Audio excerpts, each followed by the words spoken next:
Bonjour à toutes et à tous et bienvenue pour la correction de cet exercice.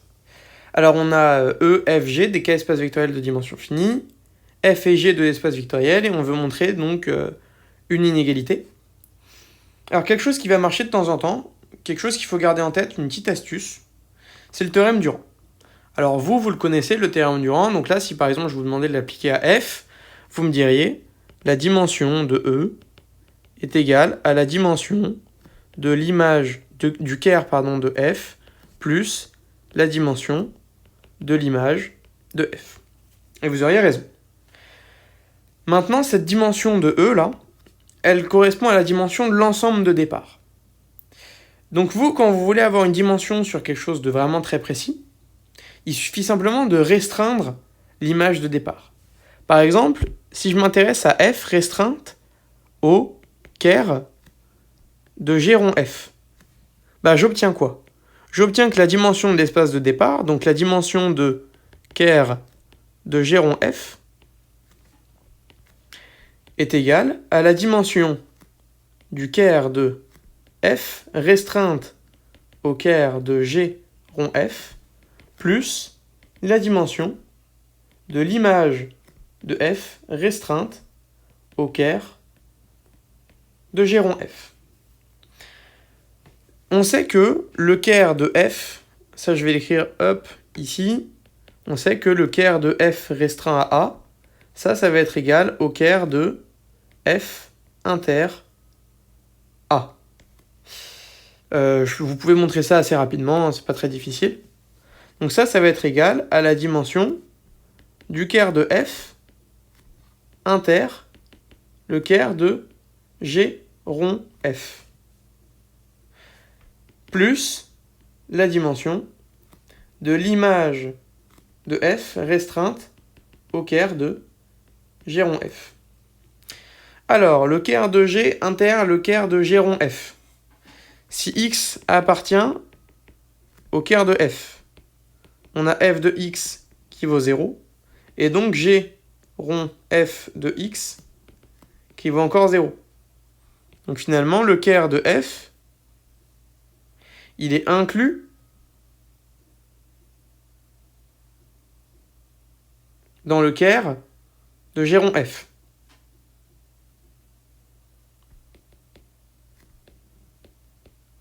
Et donc, caire de F inter caire de G rond F, c'est exactement égal au caire de F. Là, on se rapproche donc de ce qu'on a là, ici. Maintenant, nous, on sait qu'on a un inférieur ou égal, et ici, on a du caire de G. Nous, on a l'image de F restreinte au caire de G rond F. Donc, on se doute qu'on va avoir peut-être une implication, une inclusion. Donc, soit Y appartenant à l'image de F restreinte au caire de G rond F. Qu'est-ce que ça veut dire, ça? Ça veut dire qu'il existe un X dans l'ensemble de départ. Donc, il existe un X dans l'ensemble de départ, donc c'est-à-dire l'ensemble de départ ici, c'est il existe un X appartenant au caire de G rond F, tel que F de X égale Y. Mais X appartient au caire de G rond F, ça veut dire qu'il existe en fait un X appartenant à E, tel que G rond F de X égale 0, et F de X égale Y.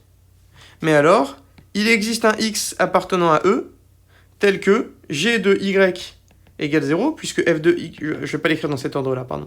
Je vais l'écrire tel que F de X égale Y, et G de Y égale 0. Mais donc, G de Y égale 0, et donc, Y appartient au caire de G. On a l'inclusion, l'image de F restreinte au caire de G rond F est incluse dans le caire de G.